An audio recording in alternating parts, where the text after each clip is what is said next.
반갑습니다. 잘 오셨습니다. 근데 왜 이렇게 이 방이 어두워요?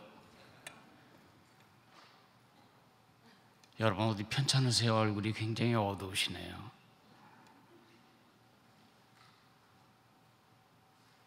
이 방 밝다고요?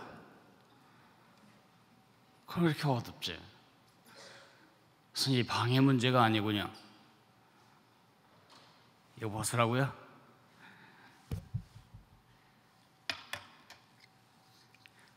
아, 봤군요. 저는 이 방이 어두운 줄 알았습니다. 설교는 끝났습니다. 제가 오늘 여러분에게 하고 싶은 말씀입니다.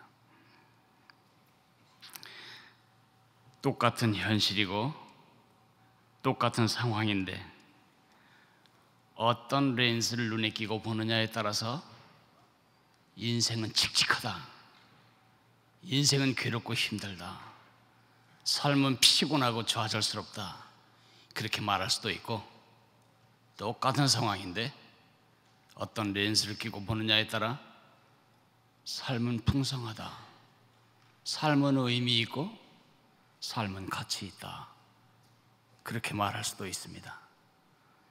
여러분과 나를 행복하게 만들기도 하고 불행하게 만들기도 하는 것은 절대로 우리 현실이 아닙니다. 나 같은 현실이면 누가 행복할 수 있겠냐고 그렇게 함부로 말할 일이 아닙니다. 지금 여러분보다 훨씬 어려운 형편에서도 훨씬 행복하게 사는 많은 사람들이 있기 때문입니다.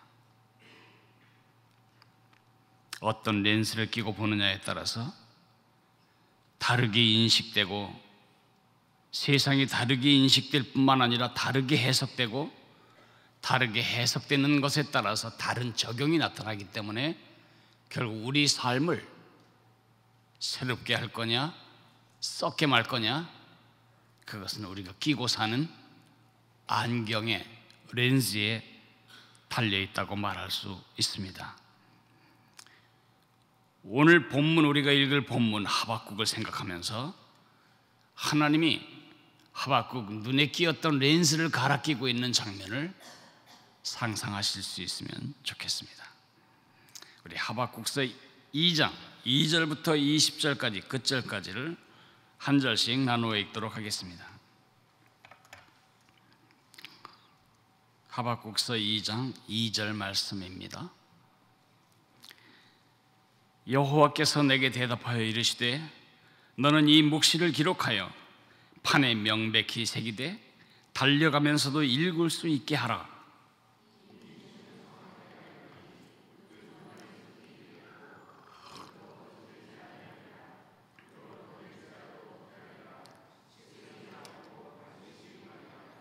보라, 그의 마음은 교만하며 그 속에서 정직하지 못하나 의인은 그의 믿음으로 말미암아 살리라.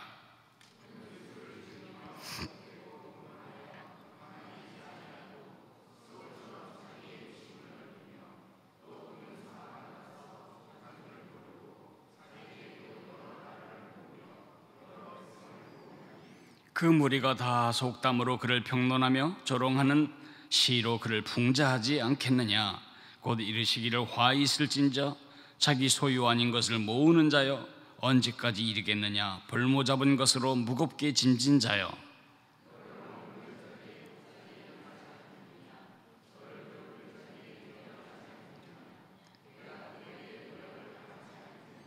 내가 여러 나라를 노력하였으므로 그 모든 민족의 남은 자가 너를 노력하리니 이는 내가 사람의 피를 흘렸으며 또 땅과 성읍과 그 안의 모든 주민에게 강포를 행하였음이니라.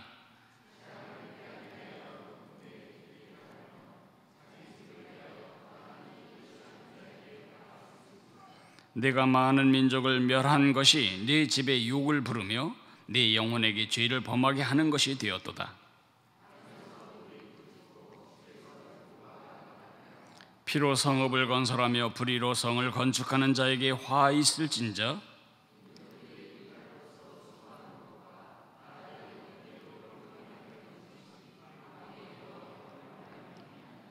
이는 물이 바다를 덮음같이 여호와의 영광을 인정하는 것이 세상에 가득함이니라.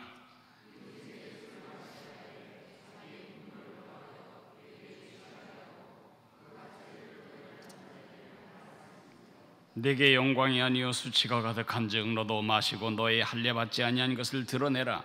여호와의 오른손의 잔이 네게로 돌아올 것이라. 더러운 육이 네 영광을 가리리라.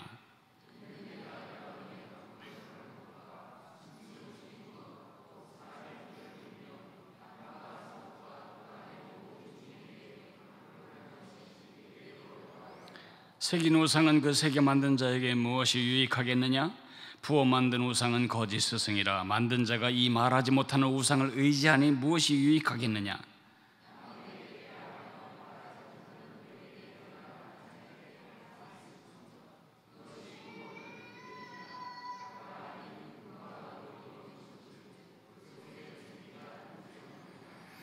오직 여호와는 그 성전에 계시니 온 땅은 그 앞에서 잠잠할지니라 하시니라. 아멘. 하박국이 문제라는 상황을 렌즈로 삼아 하나님을 보자 하나님이 다르게 인식되는 겁니다. 하나님 정말 이해할 수 없는 분이 됩니다.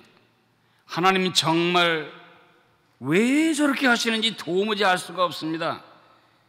하나님을 그렇게 이상한 분으로 인식하게 되자 그 해석이 이상하게 됩니다. 그리고 하나님을 이상하게 해석하자 이상한 적용이 나올 수 있게 되었습니다. 하나님을 오해하고 하나님께 실망하고 하나님께 분노하고 있습니다. 말도 안 됩니다. 하나님 이런 일을 하시는 것은 삼척동자도 안 된다고 믿을 겁니다. 이렇게 따지는 선지자에게 하나님이 응답을 주십니다. 우선 큰 판을 하나 세워라. 경부고속도로에 왼쪽에 God loves you 이렇게 써놓고 고려온다 그렇게 써놓은 간판을 보듯이 거대한 판을 세워서 시속 140km 달리는 운전자도 볼 수 있도록 아주 거대한 판을 세워라. 그리고 거기에 내가 너에게 지금부터 말해주는 계시를 거기다 기록하거라. 그 내용이 바로 오늘 우리 읽은 내용 전체입니다. 그 전체 내용을 제가 아주 간략하게 세 마디로 요약하겠습니다. 끝에 것부터 하겠습니다. 끝에 것은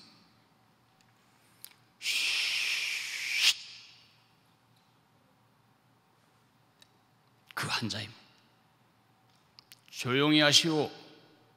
이제 대법관께서 재판장님께서 입정하십니다.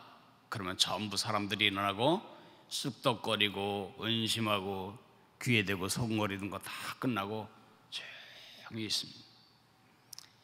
그 재판관이 입에서 나오는 단어 하나, 글자 하나가 한 사람을 영원한 죄인으로 만들 거냐 아니면 영원한 무죄자로 만들 거냐가 결정됩니다. 그러므로 법정에서는 조용히 판사는 절대 핏대 세우고 소리 지르며 말하지 않습니다.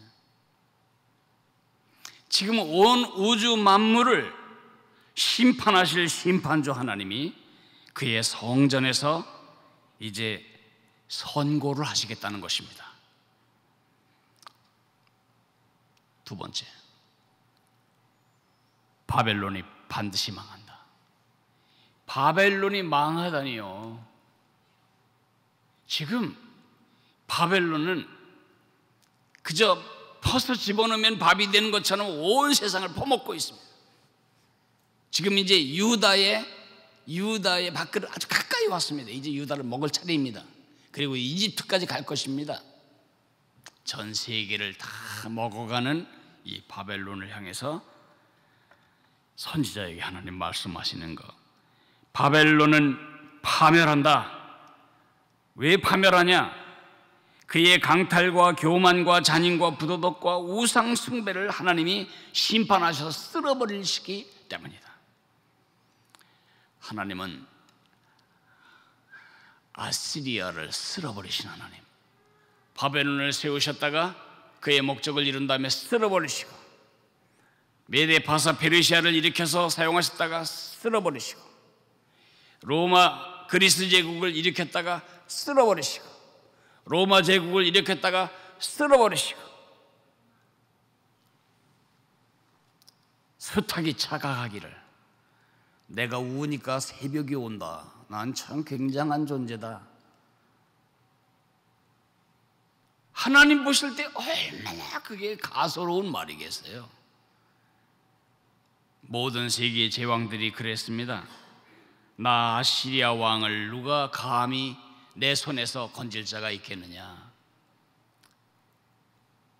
하나님의 사람 히스기야가 그 아시리아 왕의 편지를 성전에 갖다가 펴놓고, 랍사게의 그 모독적인 편지를 펴놓고 하나님께 기도할 때 그는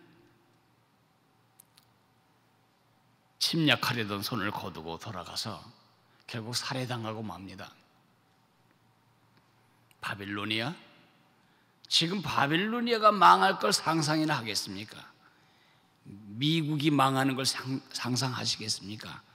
중국이 망한다는 걸 상상이나 하겠습니까? 바벨론은 그보다 훨씬 더한 제국이었습니다.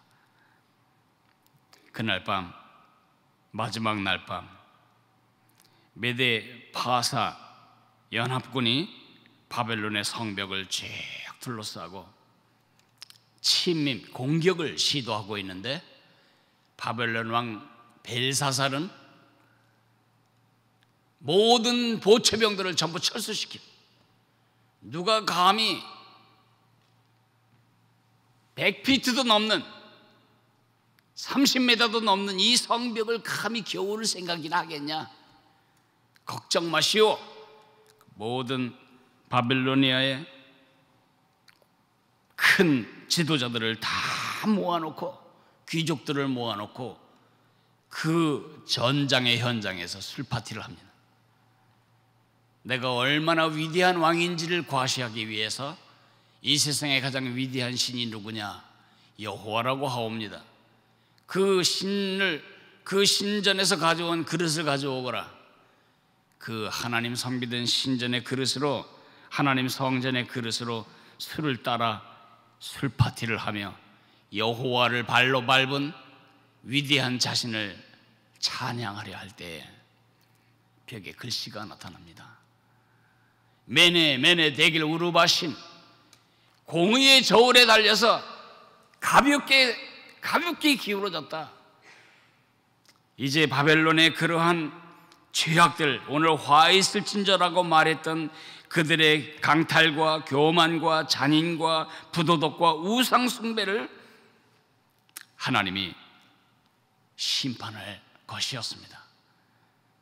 그날 메데 파사 병사들은 아무도 관심도 두지 않는 이 바벨론 저 위쪽에 가서 유브라데스 강물을, 물줄기를 다른 데로 돌려버리고, 그리고 그 해자를 발로 저벅저벅 걸어서, 유브라데스 강을 발로 걸어서 들어와서 바벨론 사람 다 찔러 죽여버리고 바벨론 제국의 종말을 구한 겁니다. 그것이 오늘 이 예언이 일어난 지 100년이 되지 않아서 일어난 사건입니다. 하나님이 온 세상을 다스리시는 왕이시다. 그분의 판결에 의해서 바벨론은 끝난다. 지금 뒤에서부터 두 말을 했죠. 이제 또 하나 그 판에 써야 할 것. 오직 의인은 믿음으로 말미암아 살리라. 그게 무슨 뜻일까요? 4절에 오직 의인은 믿음으로 말미암아 살리라. 의미, 너희는 나만 믿으라. 너희는 나만 신뢰해라. 한 남자와 한 여자가 연애할 때에 너무너무 마음이 간절합니다. 처음에는 눈이 맞고, 그 다음에는 은큼하게 손을 붙잡으면 여자가 못 이기는 척하고 손을 붙잡습니다. 상당히 진보가 나간 겁니다. 그 다음에 남자와 여자는 뭘 원하냐 하면 끌어안기 원합니다. 제 말 맞죠? 그런데 남이 안 보는 데서만 끌어안는 거 말고 남이 봐도 끌어안는 관계를 갖길 원합니다. 그러면 자주 끌어안게 되고 나중에는 결혼하게 됩니다. 평생 그렇게 끌어안고 사랑하며 살 줄 알았는데 이게 결혼하고 나니까 이게 속은 겁니다. 그래서 그때부터 끌어안고 사는 게 아니고 씨름하며 삽니다. 누가 이 가정의 보스냐? 누구 마음대로 이 가정이 지나가냐? 누가 왕초냐? 남편은 아내를 밟으려 하고 아내는 남편을 밟으려 하고 서로 끌어안고 살지 못해서 그렇게 엄마 반대 아버지 반대에도 불구하고 결혼을 했는데 결혼하고 몇 년이 지나지 않아 그때부터 앉지 않습니다. 꼴도 보기 싫은 사람도 있고 그때부터 씨름을 시작합니다. 끌어안고 살기에도 시간이 짧은데 서로 씨름하며 소중한 인생 시간 기회 축복을 낭비하는 부부가 있다면 그 얼마나 어리석은 짓입니까? 같은 방식으로 너무나 많은 하나님의 백성들이 하나님 끌어안고 하나님 사랑하고 하나님 즐거워하고 하나님과 동행하고 하나님 즐기며 살기에도 짧은 인생을 문제 때문에 하나님과 씨름하고 문제 때문에 하나님 등지고 문제 때문에 내 방식, 내가 원하는 것을 내가 원하는 방식으로 내가 원하는 때에 이루지 않는 하나님, 말해도 말 안 듣는 하나님, 설득해도 설득당하지 않는 그 매정한 하나님을 인하여 영적인 각방 상태, 영적인 결별 상태, 영적인 별거 상태로 들어가고 결국은 하나님을 떠나는 일은 얼마나 가슴 아픈 일입니까? 문제 때문에 하나님과 씨름하지 않아도 됩니다. 문제 속에서 하나님을 껴안고 사는 방법이 있습니다. 그게 하박국서 전체가 주는 가장 중요한 메시지입니다. 어제 제가 말씀드리기를 하박국서의 주제는 고난도 아니고 유다의 부패도 아니고 바벨론의 포악도 아니다. 하박국서의 가장 중요한 초점은 하나님이다. 하나님.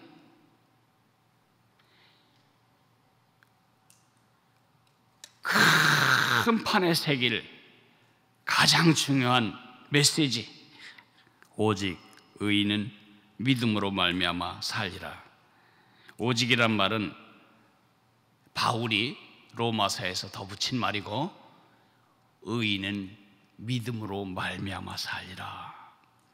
이 말은 신약에 3번이 나와 있고요, 바울 신학의 핵심입니다. 이 말은 종교개혁을 만들어낸 방아쇠입니다. 이 말이 마르틴 루터의 생각을 치자 폭발한 종교개혁의 뇌관이 되었습니다. 우리는 믿음으로 살게 된 사람입니다. 여러분과 저는 우리의 선한 행위나 주님이 기뻐하시는 삶을 살아감으로 구원받은 사람이 아닙니다. 우리가 구원받은 것은 오로지 예수 그리스도의 십자가의 저 보혈의 은혜 때문에 그것을 믿음으로 말미암아 구원받은 것입니다. 우리가 그 은혜를 인하여 구원을 받았나니 이것은 우리에게서 난 것이 아니요 하나님의 선물이라고 말하고 있습니다. 그 하나님의 선물을 믿음으로 받아들임으로 우리가 구원을 받았습니다. 오늘 주님이 여러분과 저에게 말씀하십니다. 거기 머물지 마라.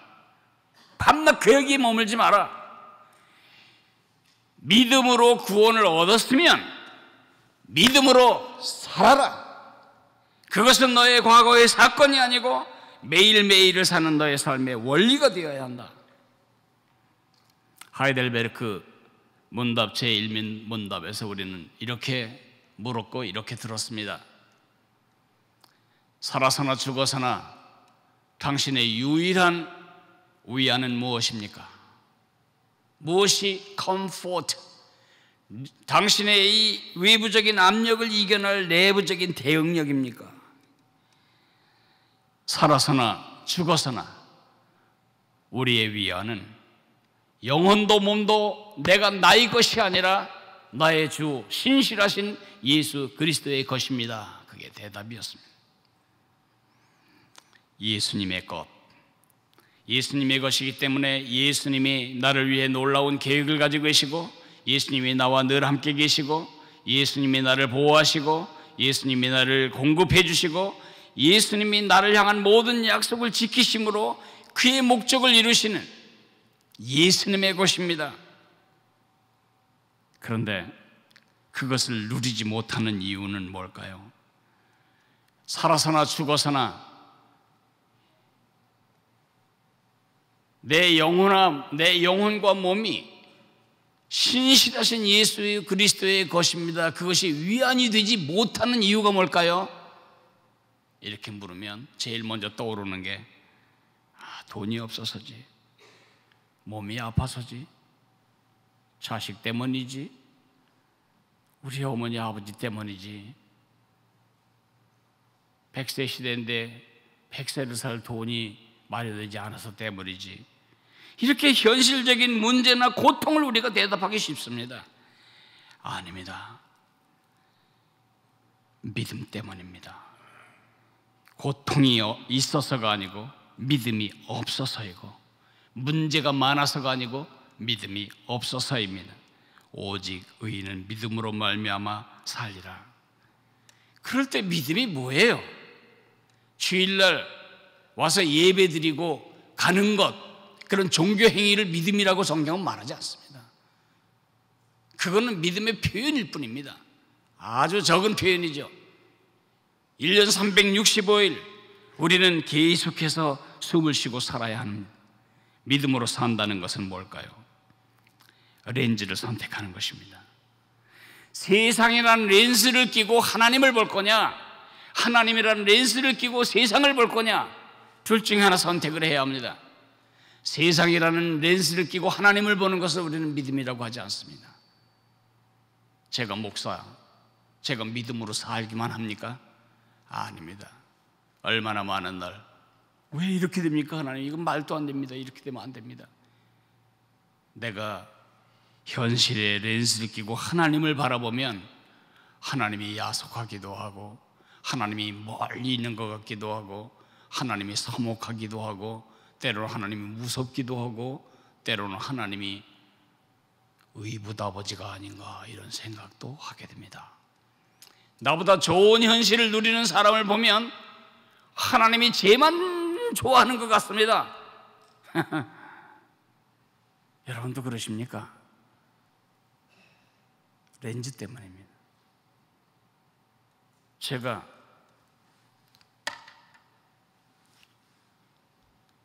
세상이 다르게 보입니다.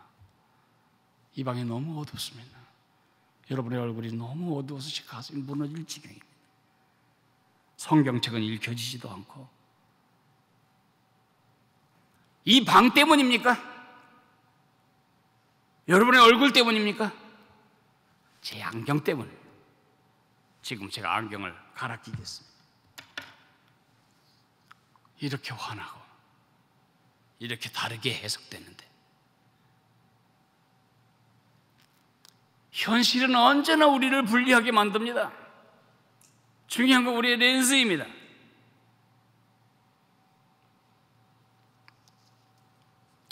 제가 두 가지를 말씀드리겠습니다. 하나님의 렌즈로 세상을 본다는 건 어떻게 하는 건가? 믿음이란 하나님의 렌즈를 끼고 세상을 보는 거다, 그렇게 정의를 제가 했습니다. 실천적으로 어떻게 하라는 것인가? 첫째는 이해하려고 하지 말고 신뢰하라는 것입니다. 이해하려고 하지 말고 신뢰해야 합니다. 우리 하나님이 하나님이시고 내가 하나님이 아닙니다. 어떤 것이 가장 좋은 현실인지는 여러분이 아는 게 아니고 하나님이 아십니다. 우리는 렘브란트 그림에 지금 한 장면을 지나가고 있는 개미에 불과합니다. 큰 그림을 우리가 보지 못합니다. 큰 그림을 하나님이 설명해 줘도 우리 이해 못합니다. 하나님이 우리를 사랑하시고 우리를 위해 놀라운 계획을 가지고 계십니다. 그것을 신뢰하는 것이지 이해하는 것은 아닙니다. 시험을 당하고 환난이 심해지면 사람들은 욥기를 읽으라고 말합니다. 욥기를 읽으면 큰 도움이 됩니다. 그러나 욥기 어디에서도 내가 너에게 이 고난을 주는 목적은, 이유는 다음과 같은 것이다 라고 설명한 것은 단 한 군데도 없습니다. 욥기 어디에도 고난의 이유를 밝히는 말이 단 한 군데도 없습니다. 욥기의 주제는 고난이 아닙니다. 하나님의 주권입니다. 내가 하나님이지 네가 하나님이 아니다. 자기 의로 충만했던 욥이 박살이 납니다.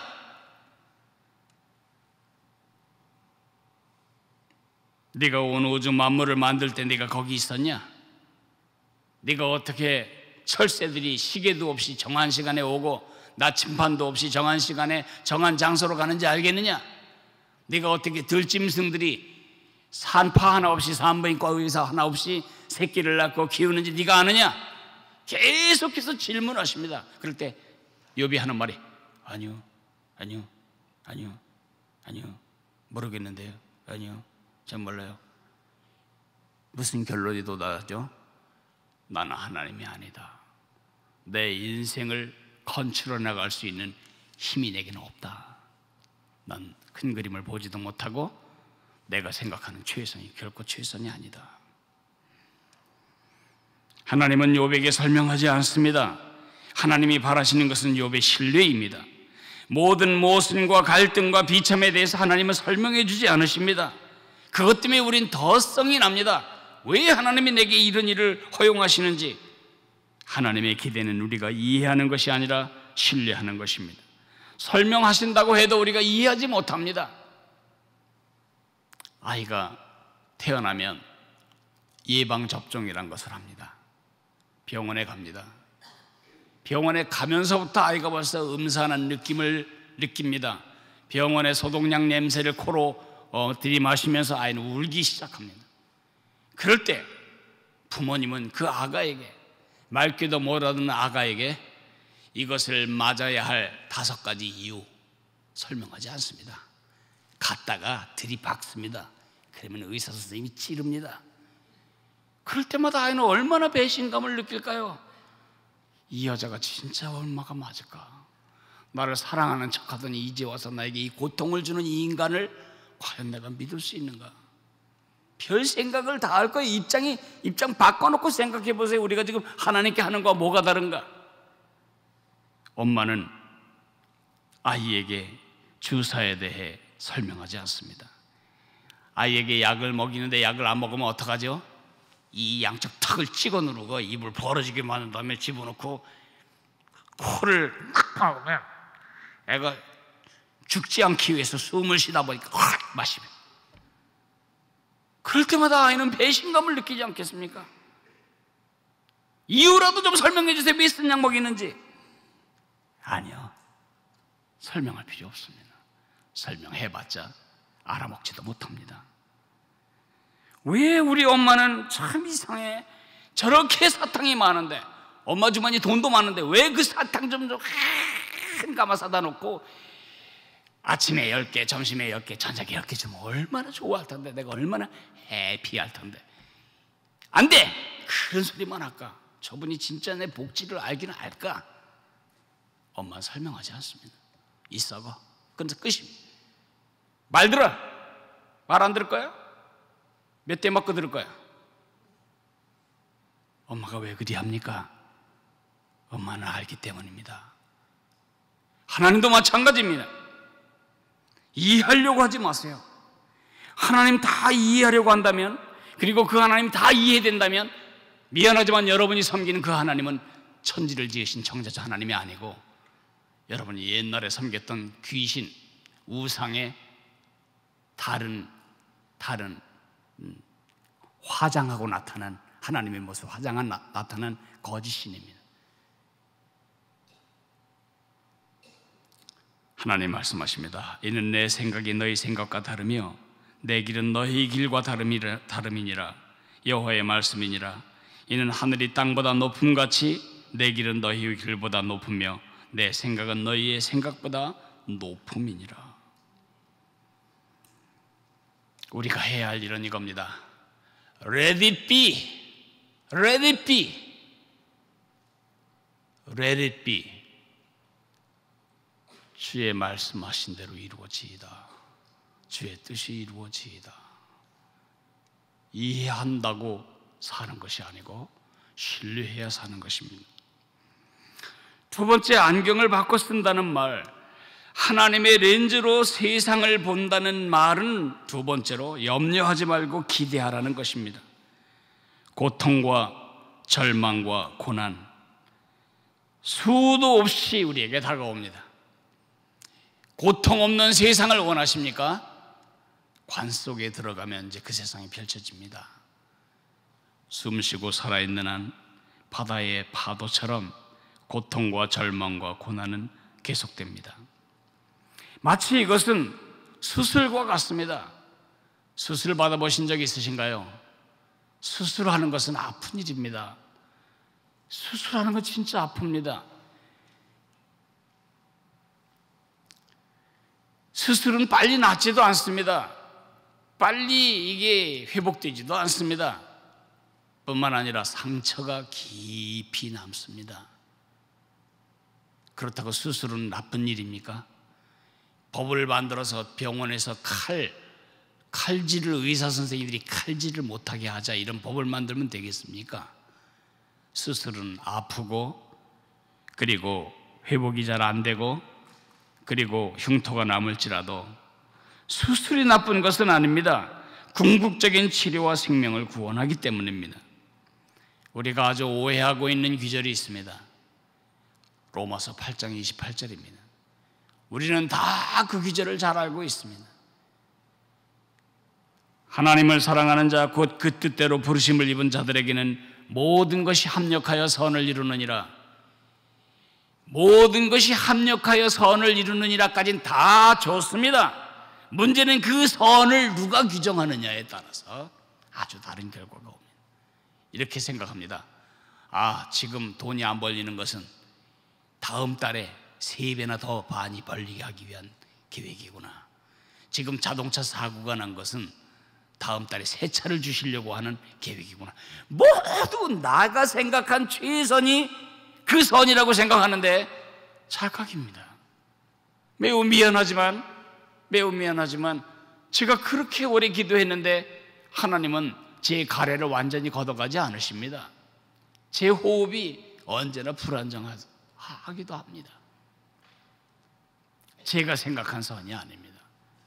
그 선이란 29절 30절에 계속해서 나가는 말씀입니다. 로마서 8장 29절, 하나님이 그 아들의 형상을 본받게 하기 위하여 미리 정하셨으니 이는 그로 많은 형제 중에서 맏아들이 되게 하려 하심이니라. 그가 미리 정하신 그들을 또한 부르시고 부르신 그들을 또한 의롭다 하시고 의롭다 하신 그들을 또한 영화롭게 하셨느니라.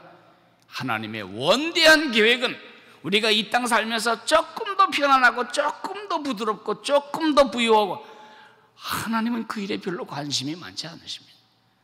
하나님의 관심은 여러분이 창세기 1장에 아담을 지으실 때 가지셨던 그 원대한 계획,